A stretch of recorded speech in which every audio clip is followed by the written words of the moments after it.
Welcome to the Professional Muslim Women Podcast, a place for working Muslim women to share their stories, struggles, triumphs, and lessons learned along the way in pursuit of their careers. I'm Dr. Kali Hussein. And I'm Dr. Hani Ahmed. And in this podcast, we bring inspirational, trailblazing, successful, and fulfilled professional Muslim women to you. Get ready to be inspired and learn how you can forge your own path as well.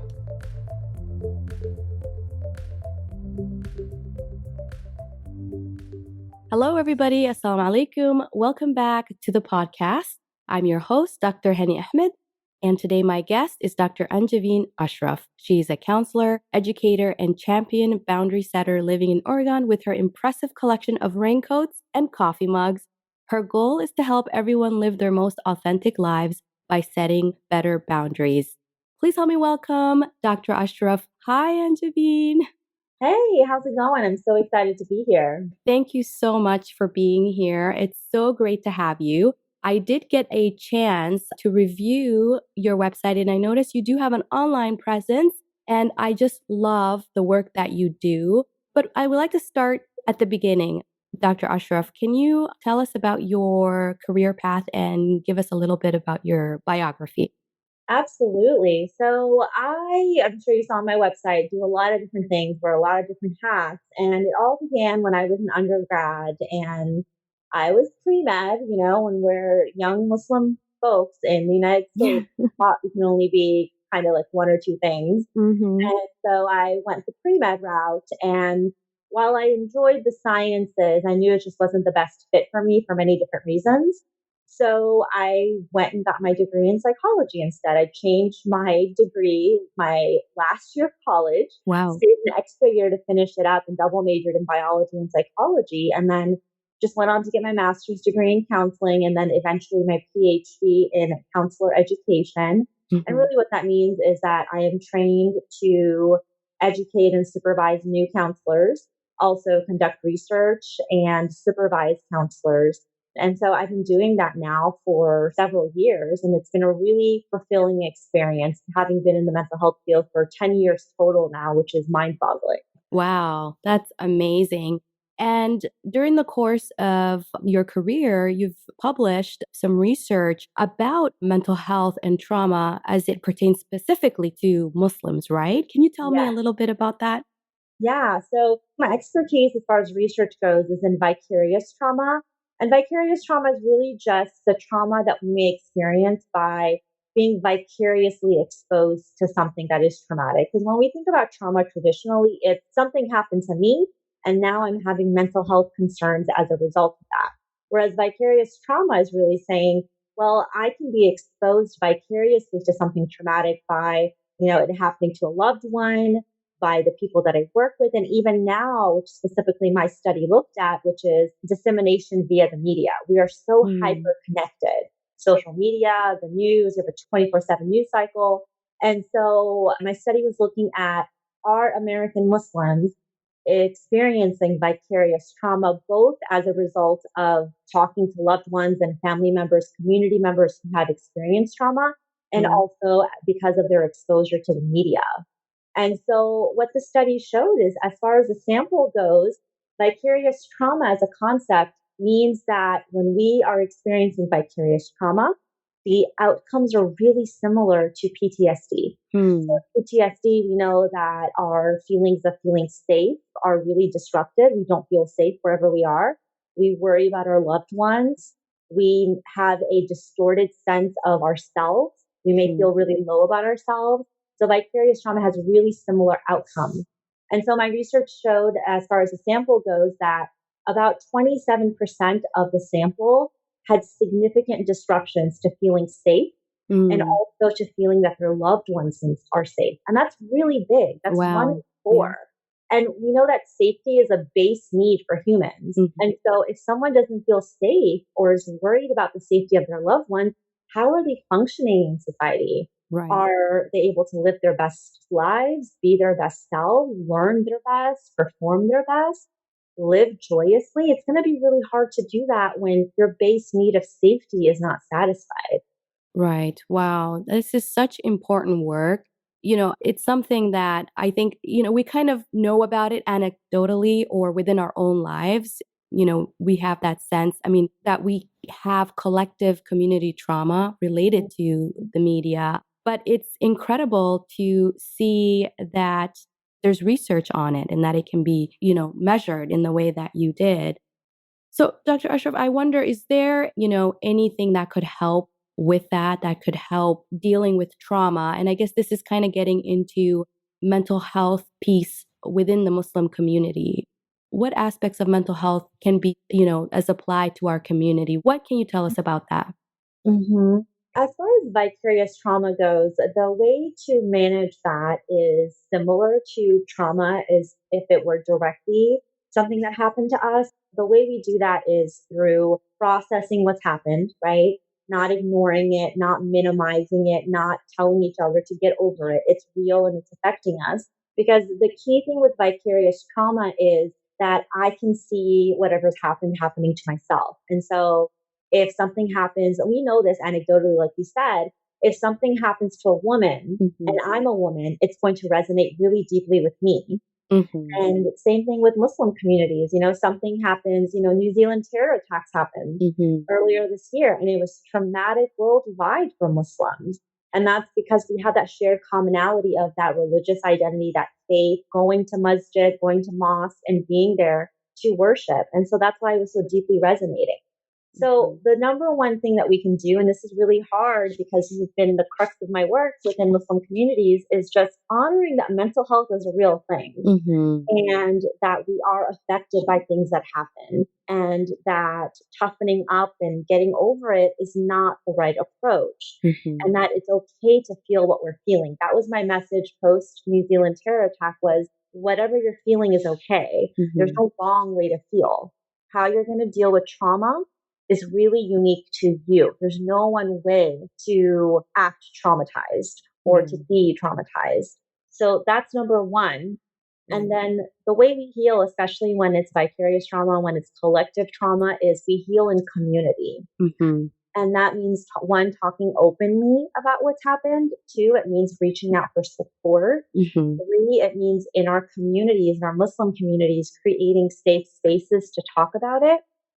I know here in Oregon, the masjid that I'm affiliated with, wonderful response after New Zealand happened.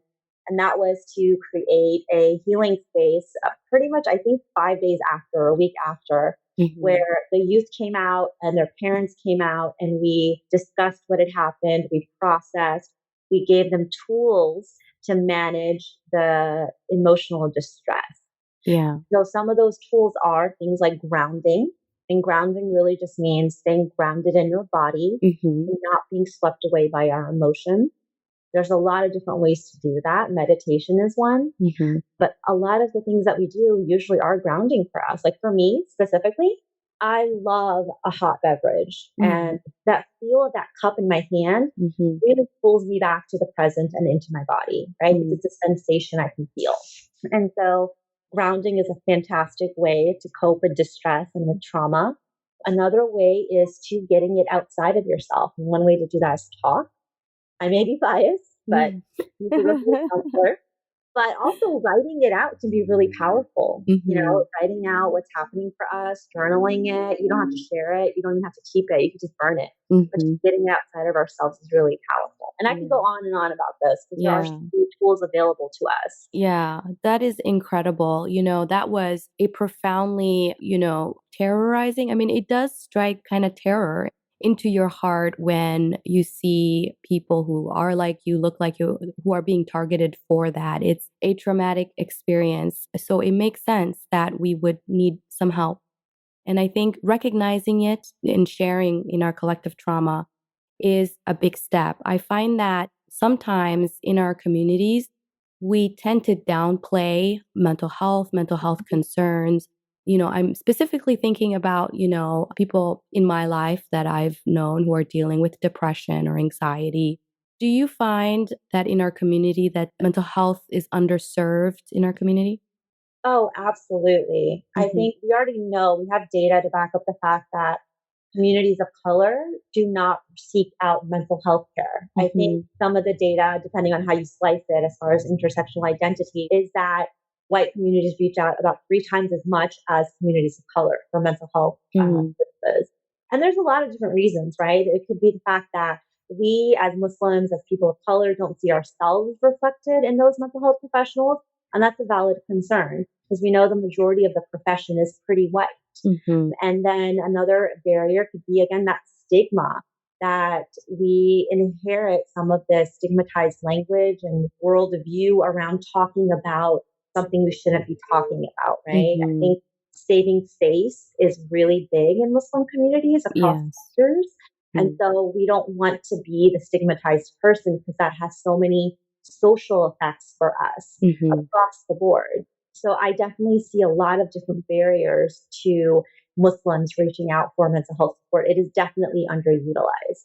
Yeah, I agree. Do you think there is a difference gender-wise between men and women? Is there any difference in terms of access or utilization of mental health services? Yeah. So again, the data show us that women seek out mental health services more than men. And there's a lot of different reasons for that. Again, socialization, we are compared to men are taught that it's okay to ask for help. It's okay to cry. It's okay to quote unquote have breakdowns. I don't even like that word, but I'm using it pretty intentionally here. And so men are taught to be strong and to not really show emotion, or if they show emotion, it's really just anger or control or strength. And so that results in then it's hard to reach out for support when we know something is wrong. And I certainly see that within the Muslim communities that I've lived in, that I've worked with. If Muslims come to me, majority of them are Muslim women. Okay. Wow. Yeah. So speaking of Muslim women who come to you, one of the things that have been brought up that I've been seeing some discussion about lately is the unique experience of postpartum depression among women. And, as this story has kind of started to be shared between women in different areas, whether it's on social media or in person amongst collective groups of friends, I'm always struck by it seems to be more pervasive than you would think. What could potentially be the rate of postpartum depression, how prevalent it is, and why, we don't know very much of it? Why does it seem like it's a new thing? Postpartum depression is really, really common. And actually, I was just reading earlier today that pregnancy, and we don't know exactly why. We like to blame hormones when it comes to women, but I kind of push back on that a little bit. It can't just be purely hormonal. We live in a society, we live in systems that affect us. And so the rates of anxiety and onset of anxiety disorders and depressive and mood disorders is pretty common for women who become pregnant. And so then it makes sense that after pregnancy, the huge life change. And then all of a sudden, we have postpartum depression. And there's been a public health type movement to have primary care doctors and to have the OBGYN or the nurse midwives screening for postpartum depression. But I think what ends up happening, and I've seen this just again anecdotally, but also looking at the systems perspective, is there's such a expectation across the lifespan of perfection from women that then you add the layer of being a mother and you're now responsible for another human living, breathing being, that it just takes it up to an entirely new kind of level of pressure. Right. And so it makes sense that we are left, not only now we have this added pressure, but our body has undergone so much change. We need rest. We may not have the support we need when we bring that baby home, because we also know that, again, systemically, we don't have a lot of, actually, we don't actually have any paid leave for new moms. So again, systemically, societally, within our religious communities, all these are kind of a perfect maelstrom of, okay, I'm overwhelmed and I don't know how to cope with this. And now I am now suffering from anxiety, from depression, from all these other things, because I don't know what to do. Right. And, I'm really glad for this campaign because a lot of women do end up in this position where they are suffering from postpartum depression, but they don't know they are. There just isn't, the knowledge of or the vocabulary. They're not seeing their doctor for several weeks after delivery, and the doctor may not even ask about their mood. or, about any symptoms related to postpartum depression, can we do anything to kind of remedy or bring to attention, that this could happen? And what should women do if they feel that they have those symptoms of postpartum depression? Yeah. So when it comes to destigmatizing mental health, I am a big proponent of radical vulnerability. And Mm. that just really means sharing our own struggles. Yeah. So as you were talking about how common it is and how I was just sitting here thinking, did my mom experience this when she had me? I've Yeah. never talked to her about that. And I can't think that I'm the only one that has never had this conversation with their own mother, right? Yeah. All of us have someone who birthed us, Mhm. and they may or may not have been in our lives, but for those who were, we Mhm. probably haven't talked to them about, hey, mom, did you experience depression or sadness or whatever, anxiety after I was born? And so I Mm. think it starts within our micro communities, which is our families, our masjid, talking about this is really normal. Yeah. Mhm. I often talk about as a counselor, one of the biggest jobs I have with my clients is normalizing things for them. Mm. Wow, this is a lot. Makes sense you're feeling this way, Mm. right? It's almost like giving them permission to take at least that pressure off that I'm not a freak, I'm not Mhm. messed up, I'm Mhm. not unfixable, I'm not unlovable. That is really powerful. Taking away that stigma, that shame of feeling that way is really powerful. And the way we can do that is by modeling vulnerability that, yeah, I went through that and that was really Mhm. hard. And you're not alone in this. And Mhm. this is what worked for me. Or instead of advice giving, just listening. I'm a big Mhm. proponent of just listening, which most of us do not know how to do. Mhm. I stayed in school for a long time to learn how to listen properly. Yes, I'm a licensed listener. I love So that.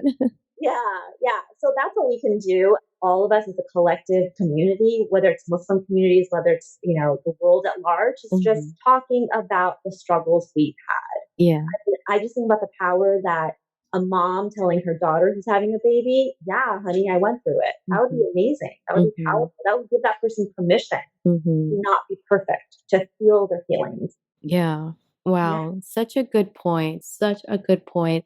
Us women get together and we talk and we just end up relating so much. And that does give us courage to be able to express, what maybe at one point was considered, shameful or secretive or, it just becomes, you kind of see how unnecessary it was to feel that way, and like you said, normalizing, and how normal it is to feel these feelings that you initially think are abnormal. But at which point, I think some women do need to seek out help at some point, right? What do you think are some signs that you would want somebody to reach out to a mental health provider?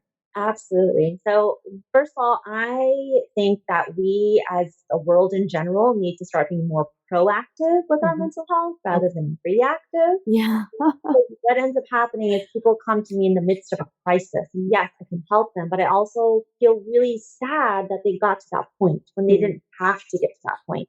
We don't all have to get to the point of a crisis. Mhm. And so for me, I'm a big fan of seeing a counselor before you actually need to see a counselor. And so you don't have to have a mental health concern or a crisis to go see a counselor. So in a perfect world, that would happen. And you would have a counselor whom you trust, whom you have a relationship with, so that if and when something goes awry, you Mhm. have someone to go to. But the reality of the world we live in, there's a lot of different barriers to making that happen. Yeah. So, some of the key signs that it's time to seek out some professional help are if normal everyday activities are just taking a lot more effort. And I'm talking about not even the high performing activities, I'm talking about taking a shower, Mhm. brushing your teeth, returning phone calls, paying bills, just kind of normal everyday activities. If those are taking more effort, that's something to pay attention to. Things that gave you pleasure, you kind of did naturally because you enjoyed them, those things do not give you pleasure anymore, then that's something to pay attention to. Hmm. If you find yourself isolating, I mean, and this is again knowing yourself, right? If Mhm. generally you're a pretty isolating person, it's important to know your baseline. But from your baseline, if it's lower than that and you're isolating yourself, that is something to pay attention to. So these are all things that you can and I can be aware of as a general consumer or general person Mhm. saying something's changed for me and I'm not finding joy. It's kind of, I've had clients who have depression describe it as just kind of walking through quicksand 24/7. It's just struggle. It's like slow motion because it just takes so much more effort to do things. Yeah. So those are some of the signs to seek help. And I am not invested in you must go to a counselor, right? If your trusted person is your medical professional, your OBGYN, your general physician, go to them. They are capable of assessing you and then referring you. Okay, perfect. So, Dr. Ashraf, Anjabeen, you are engaged in boundary work. Can you tell us what that is and what it entails? Absolutely. So boundary work is to me foundational. So let me back up and define boundaries. Okay. Boundaries are really just limits or guidelines that we all set for how we want to be treated, how we want to interact with others, and how we want to be with ourselves. And boundaries are foundational. They're there. We have boundaries, whether or not we recognize them. And they're in every part of our lives. They're there internally, in our relationships, and in our professional lives. And the reason boundaries, I think they're foundational, is because boundaries help create space. And space is really important for our healing, for our nurturing, and for our wellness. And when I say healing, nurturing, and wellness, I'm talking about the self. And because the most important relationship you're ever going to have in your life is the one you have with yourself. Right. And that in and of itself in certain communities is pretty radical. Yeah. And I stand by that because focusing on the wellness of the individual is not diametrically opposed to the collective well-being. Because what makes up communities? People. And therefore, what makes up healthy communities? Healthy people. So what that means is sometimes it's okay and it's necessary for us to kind of step outside of that community and heal and then decide how we want to further integrate back into that community. And if we don't have that space that boundaries help us create, it's really hard to nurture that relationship with ourselves. What are some examples of, when you're doing boundary work, what would drive a person to lose the ability to set boundaries? Can you give me like a scenario in which a person is kind of dealing with this and needs some of that work? What would that look like? Yeah, so truly, we all have problems setting boundaries because this is not something we're taught explicitly. I mean, very, very few of us are taught, especially women, especially Muslim women, especially women of color. I mean, I never sat down and had a conversation with my mom that was like, hey, sweetie, these are boundaries and you got to decide which ones you want. Right. We kind of just learn from our parents. And because our parents are living with the same systems that are not great as we are, then they may not be the best role models for these boundaries. And that's not because they're not good parents. It's just that's what they've inherited and they're continuing to give it as an inheritance. Yeah. So boundary work for me is something that everyone needs to do because I truly don't think, I would say 99% of us don't actually learn how to set intentional boundaries. Right. We kind of just inherit them from the people around us. And we know, like, our gut feeling is, something doesn't feel right. But since we don't have the terminology for it, since we don't have the concept, we don't know what's wrong. And so boundaries for me, when I work, especially with women, it's really pertaining. I mean, there's different kinds of boundaries, but the boundary work that we start with are emotional boundaries and physical boundaries. And so emotional boundaries really mean distinguishing our emotions from someone else's. A lot of women take on other people's stuff. I talk a lot about this. Is this my stuff? Is it your stuff? And it's almost like an imaginary line that separates our feelings from others because we are not responsible for other people's feelings, even though as women, we've been taught we are. Yeah, that is so true. And such a common experience. Yes. It's incredibly common. Yeah. How we feel like it's almost as if maybe we were taught to do that, the cultural expectation. Maybe I agree with you. I don't think this is specifically in our community. I think it's in many communities, including Western culture. But almost this expectation that you need to accommodate, other people's emotions. So it's, when you're a child, And when you're an adult and you yourself have kids, when you're in a relationship, we do that as women a lot, don't we? Absolutely. Yeah. And so I named that because the way I counsel, the way I do research, the way I do any of this is with the recognition that the way we behave and the way we think and the way we feel is not in a vacuum. We all exist in systems, and systems like patriarchy, which are systems, to be frank, that I'm striving against and helping us unpack how we've internalized those systems and the messaging and what works and what doesn't. And that's an individual thing. My boundaries are going to be different than yours and the other person, but it's really about intentionally setting boundaries rather than just inheriting the ones we got and then going with that. Yeah, wow, that's so wonderful. Can you give us an example of setting boundaries? Let's say, like maybe a specific example, maybe in the work environment. One of the issues that kind of arise in the work environment is when you have either a colleague or a manager or a supervisor who continuously, demands certain tasks from you because you may be the only one doing it in the office, or you may be the person who may be working the hardest at a certain project, and so you're expected to kind of continuously be doing that. And you sense, that it's a little unfair, that you're having demands of you that your colleagues are not. Is that violating your boundaries, and how would you deal with that?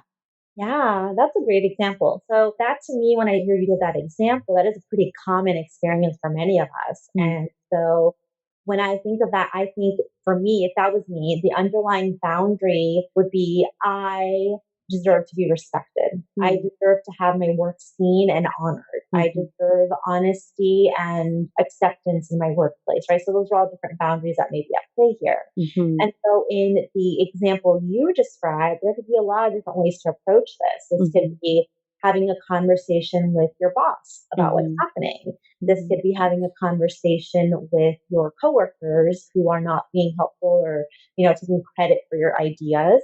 And the ways to communicate that are so different. It just comes down to how you want to communicate them. But what I see happening is because, again, we have not really been taught how to communicate our boundaries, how to Mhm. communicate what we need from people. We go to polar opposites. We either are passive, we don't say anything, Mhm. or we're aggressive, which is we just kind of quote unquote lash out, Mhm. which then has the opposite effect of what we want, right? We get Mhm. labeled as angry. It probably doesn't feel good for us. Being angry takes a lot of energy, honestly. I understand it, but it takes a lot of energy. And so, kind of meeting in the middle and being more assertive requires practice. So, that Mhm. might, for me, if this was my boss, I might say something like, I've been feeling really overlooked because every time I turn in this great assignment, you take credit for it. And that really makes me feel like I'm not valued here. It's really Right. important to me to have my work be seen and valued. I would like for you to come up with a solution with me how we can make that happen, right? Mhm. That's how I might communicate it. Others might not do it that way. That might be way too direct for them. And that's okay. It's just finding the right way to communicate that for yourself. Mhm. Now, key with that is I talk a lot about this with clients is that, you can practice how to say something in the most beautiful, eloquent, assertive way. You still cannot control how the other person is going to react Mhm. because remember, you cannot take on other people's emotions, right? Right. Right. And so that's where emotional boundaries, especially internal emotional boundaries, come into play. When we have healthy internal boundaries, we don't take on other people's feelings. We can manage our own reactions when we are faced with resistance from other people. And we don't take responsibility for others' emotions and behaviors. We Yeah. don't separate what we say from what they do, right? Just because Right. we do what we asked doesn't mean we failed, doesn't Mhm. mean we are not worthy. It just means that now I have new data and I have to do something with that data that is in line with my boundary. Wonderful. Well said. I love that. I have to rewind that piece and like stick it in my head, so I'm like well armed with that information. That is wonderful. I want to change direction a little bit and talk about your anti oppression work. So, you are also involved in social justice work, and you actually are serving on the Hate Crime Law Implementation Committee in Oregon, right? Yes, I am. Oh my gosh. Can you tell me a little bit more about that?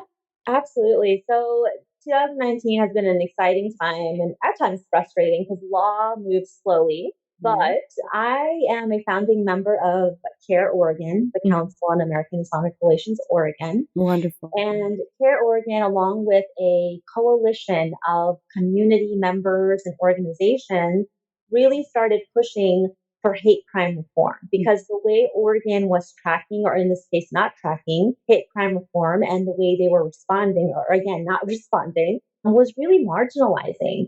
And we live in a world where data matters. And I don't think that we need to be able to prove that we're suffering. And at the same time, it's the world we live in. Yeah. So the law that was passed through immense coalition pressure from folks in Oregon was really changing the way that Oregon defines hate crimes. We also now define hate incidents. And what that means is technically it's not a crime because we can't prosecute it, but we can at least track it. And that's really powerful because we can prove that this is happening, right? And that's really amazing. And it also creates a new hate crime hotline in the state of Oregon. Oh, wonderful. That is run by the DOJ here. And that means anyone can call in and report a hate crime or hate incident that's occurred. They will be connected with appropriate community, culturally responsive resources to support them because we also know the mental health outcomes of hate crimes are pretty traumatic. Yes. And my role in this legislation was the original draft that became the eventual law. I said, hey, what are we doing about the mental health outcomes? Hate crimes are really, we talked about safety earlier, my own research. Hate crimes kind of shred the fabric of safety. There's this kind of invisible contract when we leave our houses, that we're going to leave our house and we are safe. And hate crimes really disrupt that. Because we know that we've been targeted by some kind of immutable essence of our being. And so it's deeply, deeply traumatic. And so I got the writers of the bill to consider the hate crimes mental health aspect. And now I'm on the steering committee, which really means we are now implementing the law that was passed a few months ago. And we're getting ready with the hotline. We're hiring a new hate crime coordinator. There's a new position that's been created. We're vouching new community organizations that are going to be those resources for folks that call in. So we're really creating the process from the ground up. And it's an exciting time because Oregon's hate crime reform is pretty comprehensive and other states are looking to duplicate that. And I think that's hopeful. And the final thing I'll say about this is that when it comes to activism, when it comes to anti-oppression work, I hear a lot of people say things like, well, I'm not a lawyer. I'm not a political scientist. I'm not a lawmaker. What can I do? And the truth is, no matter what is your profession, you have skills, you have a platform that bring a unique, needed perspective to anti-oppression work. And you can do that regardless of whatever your professional title is. Yes, well said. Oh my goodness. Congratulations on your work. I just love seeing Muslim women in positions of change and activism. So thank you so much for everything that you're doing. Absolutely. It's been my pleasure. So I have one final question, Dr. Ashraf. We'd like to ask all of our guests, because we recognize that we have a lot of listeners who are young and kind of in the process of self-discovery and figuring themselves out. Given the path that you took, the career path, your activism, is there any advice you would give to young women who may be thinking about a career in counseling and psychotherapy and mental health and psychology? Yeah. Oh gosh, that's a big question. Let's see. I saved it for the end for that reason. I know, the best for last. So when thinking about going into mental health, whether you want to be a master's level counselor or eventually a counselor, educator, and researcher, I think it's really important to recognize that it's a long path to speak to the reality of this. To become a licensed counselor is not only the schooling, the master's degree, but it's also a licensing process after you graduate. And so it comes out to being, 4 to 7 years, right, of total schooling. And so that's a lot, right? So it's a lot of time, but I also think that there's a lot of growth that happens in that time. So I would ask folks to consider the entire plan. I kind of stumbled into this, to be honest with you. And if I could talk to, 10 years ago, the young woman who was graduating and telling her all the stuff I was doing now, she would laugh in my face. And that's because my understanding of what counselors can and can't do was so narrow. And so I would say if you're looking to go into the field, look for people who are doing the things you want to do with the degree you want. And then seeing how they got there. And then trying to, build your own path in that way as a guide. Excellent advice. Yeah. It's the most helpful thing is to find someone, maybe a mentor in the field that you're looking into, and even interviewing, and clearly you're an example of where you take your career and make it your own, and you're doing things that you're not in a certain box. You are really developing yourself. And this is what self-development and self-growth is all about. So if somebody was interested in contacting you, how could they get in touch with you? I'm pretty active on social. So if you are on Instagram, I'm on Instagram. My handle is at Dr. Anjabeen Ashraf. Same on Facebook. Or you can go to my website, which is anjabeen.com, and you can find me there. You can email. You can sign up for my newsletter. I'm always doing different things. I have a lot of fun stuff coming up in 2020, so I'm pretty excited. Oh my gosh. We'll have to have you back on the podcast to tell us more. It has been such a pleasure to have you. Thank you so much, Dr. Ashraf, for sharing with us your work. It's a pleasure. Thank you so much. Thank you for tuning into the Professional Muslim Women Podcast, the place for Muslim women to inspire and be inspired. Please join us on our Facebook group, Professional Muslim Women, to continue the conversation and connect with Muslim women like you. And don't forget to subscribe to the podcast and drop us a like or a review. We look forward to hearing from you soon.